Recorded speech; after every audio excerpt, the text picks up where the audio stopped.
let's look at how foot position and foot tension affect your knees. So if you line your feet up, and using something that you can really see is an excellent trick because your brain will tease you about the position of your foot. Line up the outside edge of your ankle bone to the outside edge of your lateral, outside of your foot, outside the ball of your foot. And with your feet in this straightforward position that will probably feel pigeon-toed, bend your knees and see where they go. So for me, they totally go in. If I'm not fixing, I can make them go forward, but I can feel there's kind of some strain and stress and tension around my feet and my ankles.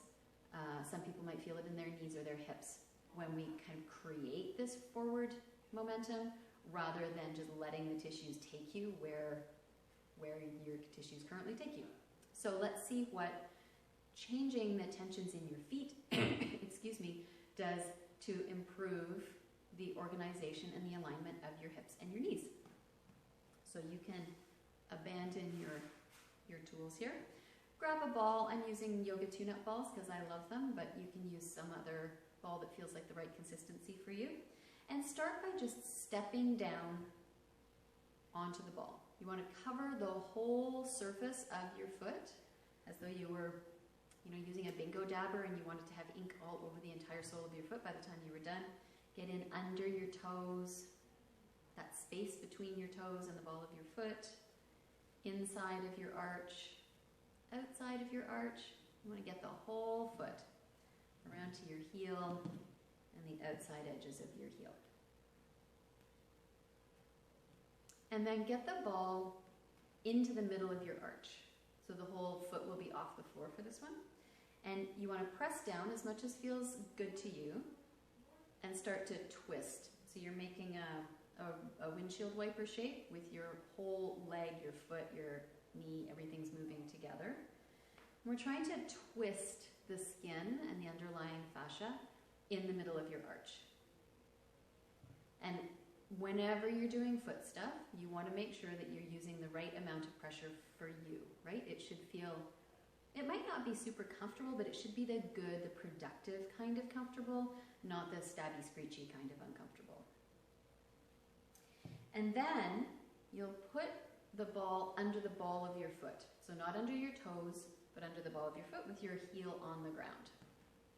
And you're going to start to, you're not doing a windshield wiper anymore, now you're doing a rainbow arc. So you want to arc your baby toe side of your foot towards the floor, and then the big toe side of your foot towards the floor. And you'll probably find that your whole leg goes with you or that your ankle shifts a lot.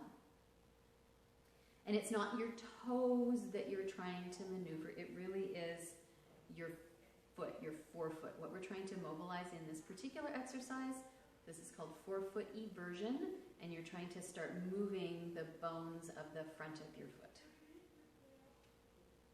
And because we're letting everything else go with you, it's not a particularly specific movement yet, but we're going to address that in a moment. So take your other foot back, wedge your elbow onto the inside of your knee. So I'm going to do my left foot and wedge in with my left elbow. You can do whatever you need to with the other foot. Some people like to actually do this all the way down on the ground, whatever works best for you. So now you're going to not move this part of your body, you're only moving your forefoot, which will make for, most of us, a very small movement. So again, not your toes, but actually moving this front of your foot. This is not a shape that our feet tend to go in very often.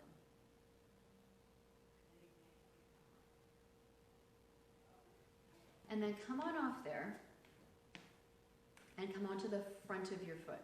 So we're not looking for your toes. We want to get actually the top of the foot stretch means get the top of your foot on the floor. So I can do it in this position. You might need to bend your knee and come down here so that you can get the front of your foot on the floor. You may even want to have something to support you and really come quite close to the ground. But again, we're looking to get into that length along the front of the foot, particularly towards the inside edge, towards the baby toe side of your foot, the big toe side of your foot, rather than the outside baby toe side.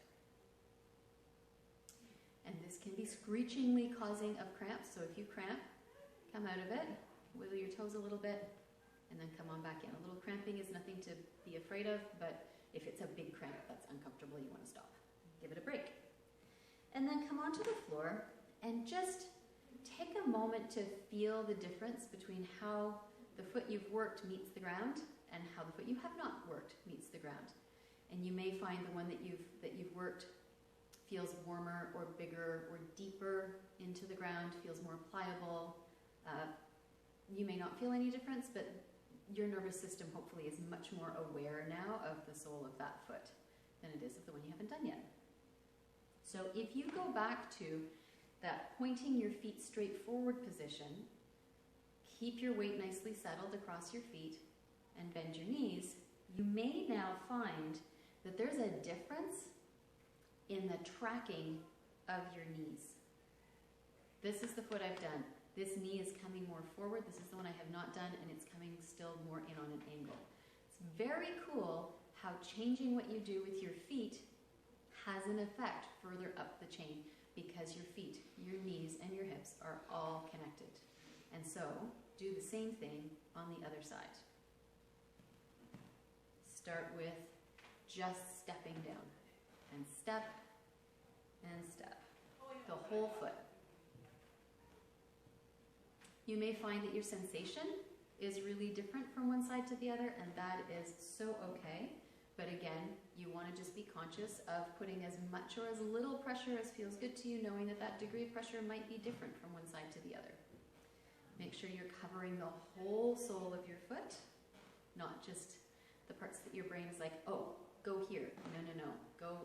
Go outside the places that your brain is expecting you to stimulate. Into the spaces between the balls of your feet and your toes. Well, your individual ball of your foot. And then get the ball right into the middle of your arch. So the whole foot is floating off the ground. And start to twist. And you want to press down into the ball as much as makes sense for you. And twist. So you may find with this one your whole body is in motion. That is totally fine. We're trying to create this opposition of the ball going in one way and the skin above it going the other way.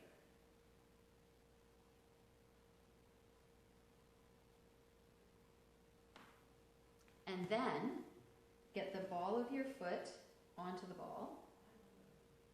Your toes are relaxed and draping off the front of the ball.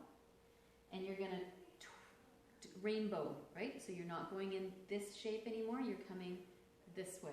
Inside edge of the foot rolling towards the floor, and then outside edge of the foot rolling towards the floor. And this is the version where you may find that your ankle shifts or your knee moves or your whole leg goes, but you are trying to keep your torso pretty still.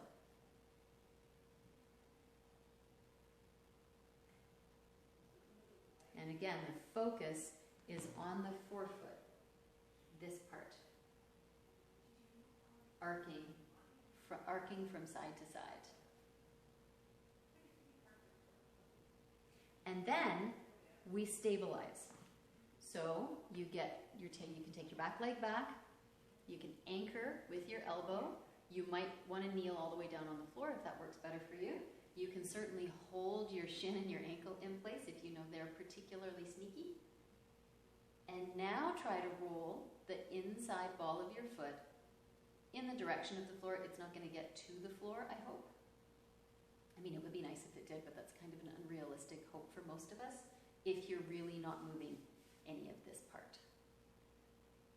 So, rolling in and release. And roll towards the floor side and release. Very small. Small motion could create a bit of a foot cramp, so if you need to stop and take a break, go ahead and do that. And then come on up from there. Come back into your top of the foot stretch, where you will position your upper body wherever you need to. That might be standing all the way upright, with the weight kind of towards the big toe side of your foot. You might be bending, right, coming down so that you cannot be here with the toes, but here onto the ball of the foot, or you might come right down and use something to lean on, a chair, a table, blocks, whatever you've got, and find that sense of length across the front of your foot. And then bring your feet to parallel, remembering it's the outside edges, so they'll look a bit pigeon-toed or maybe feel a bit pigeon-toed. And then knees bend and see how it feels. You may not have a lot of change, you may have lots of change, it's all good. But this is an excellent contributing factor to how your knees feel, is getting some pliability and some mobility through your feet. So, try it every day for a week, see how it feels. Let me know, comments below.